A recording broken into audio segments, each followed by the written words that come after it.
So we don't talk about this as much externally just because it seems a little bit crazy, but everybody, like why a lot of people are on our team and they've left like some of the best companies in the world and projects in the world is we basically want to build it's like in the thing, it's an alternate dimension of reality. Like how, our world is so challenged right now and there's so many issues, and I think everybody feels it in different ways, like whatever side of the political spectrum you're on or whatever.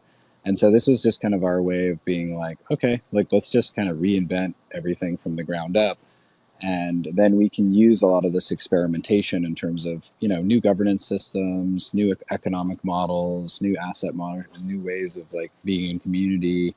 And we have we're really interested in all of those things. Like how do we do that at scale? And if we can prove it out in the metaverse, we can apply a lot of those lessons like back into IRL. So it really is the intention that IRL and metaverse eventually connect, and those, and not just like this sort of completely separate world, but we're able to take a lot of those learnings, take a lot of those experiences, and bring those back into IRL, and for people to have experiences or do like what we did in terms of like actually building a company in the metaverse, never meeting people, and then coming in and actually meeting people IRL, or you know all types of interesting things that are happening that are starting in this sort of new reality. So the ultimate vision is to ultimately, really create um, a, an economy and a community and something that's so inspiring that it inspires people to actually change things IRL, and shows people just kind of a completely different way we could organize. Like when we were starting this, a lot of the things we were like, well, if you actually want to get a bill passed through Congress, or you actually want to change anything, or you want to experiment on anything in the real world, it's extremely difficult, if not almost impossible. If you've ever worked with big governments, or you've ever worked with like big corporations or whatever, like changing anything is almost impossible. Like the stage is set and it's very difficult to change things.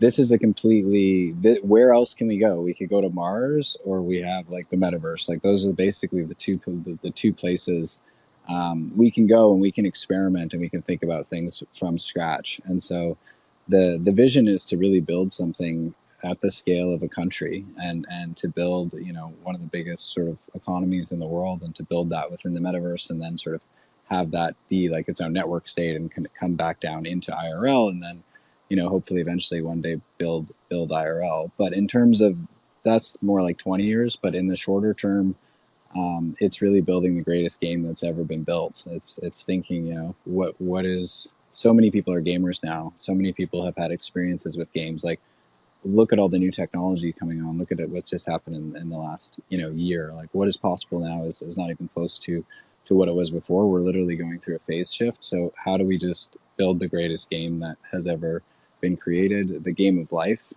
like how do you build the game of life that can teach you how to um, a lot of us are entrepreneurs and all these types of things because we were gamers very early on. We learned about economy and resources and community and skills and all these types of things. So how do we just kind of take that to the next level? That's crazy. Just thinking about, making, a country, yet alone another city. And it Basically, yeah, definitely, that's what we're doing. yeah, yeah. And I felt that you guys were thinking about that when, he was talking about, Dennis was talking about the time zones. It was like, that was already on the mind. So I love that. I love that kind of, real, that dream, and I think it's definitely possible. And it's very exciting. Yeah, we're trying to. We don't talk about that as much, but since you asked, I was at dinner. We were at dinner with our team last night, and Den's like, "We got to talk about this more." And I was like, "Yeah, but like people think we're crazy, and we got to show people that we can actually deliver, because there's so much like stuff in the space that is, what I mean." So we've just been heads down. We're trying to show people like, hey, here's what we're capable of. Here's what we can build. Like, look at the budget we've built this on. Look at the people we have working with us. Look at what we've been actually able to do relative to other projects, relative to other games and things like that, and how we've been stewards of the capital in terms of how we've spent our resources over the course of the bear. I think that's really important as a signal. And Wilder World's kind of been like behind the scenes.